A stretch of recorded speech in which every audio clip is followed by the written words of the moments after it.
recette maléfique de Médée. Étendant la main gauche sur son autel funeste, Médée appelle tous les fléaux qu'enfantent le sable brûlant de la Libye, et ceux que les cimes glacées du Taurus tiennent enchaînés sous la neige éternelle. Elle appelle tous les monstres. Attirés par ses incantations magiques, des reptiles sans nom s'élancent de leur tête. C'est peu de choses de Médée que ces monstres nés dans les parties basses de la terre. C'est au ciel même qu'il faut demander ses poisons. Je veux par mes enchantements attirer Pluton. Je veux avoir en ma puissance l'hydre de Lerne avec toutes ces têtes hideuses qui relèvent toujours sous le bras victorieux d'Hercule. Et toi aussi, viens, dragon vigilant de Colchos, qui t'endormis pour la première fois à mes formules magiques.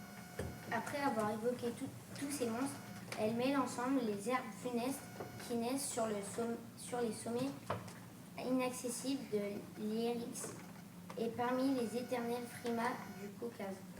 Cette herbe vient du mont Athos en Thessalie. Cette autre du pin orgueilleux, Sur les sommets du Mont que celle-ci a laissé tomber sa tête encore tendre sous les tranchants de la forêt.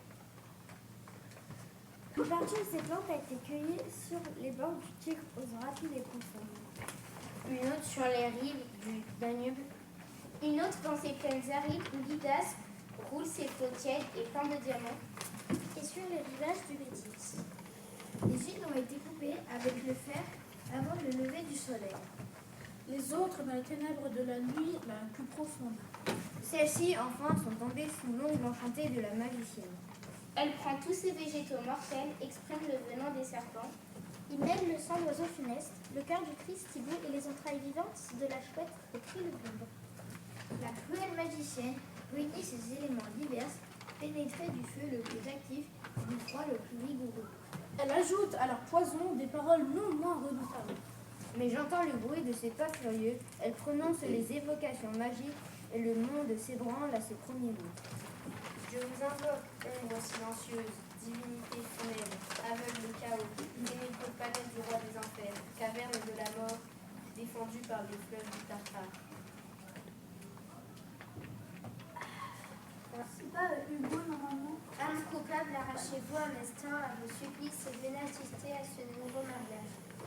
Et toi, qu'appellent mes enchantements, astre des nuits, descends sur la terre sous la forme la plus sinistre, avec toute la terreur qu'inspirent tes trois visages. C'est pour toi que, suivant l'usage de mon pays, j'ai fait tomber la pluie par un ciel sans nuages, abaisser les mers et contraint l'océan de refouler ses vagues impuissantes jusque dans ses profonds abîmes. J'ai par ma puissance troublé l'harmonie des mondes, fait luire en même temps que le flambeau du jour et les astres de la nuit, et forcé l'ours du pôle à se plonger dans les flots qu'elle ne doit jamais toucher.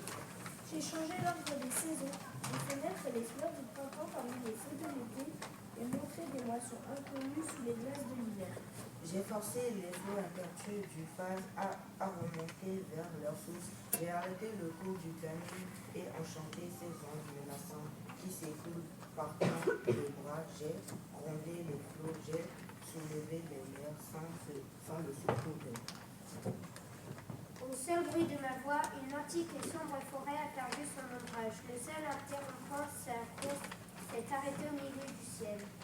Augmente l'énergie de ses poisons, divine Hécate. Nourris les semences de feu que recèlent ces présents que je veux offrir. Fais qu'elles échappent à la vue et résistent au toucher. Que la chaleur entre dans le sang et dans les veines de ma rivale. Que ces âmes se décomposent. Que ces os se dissipent en foulée. Et que la chevelure embrasée de cette nouvelle épouse jette Plus de flammes que les torches de ses noces.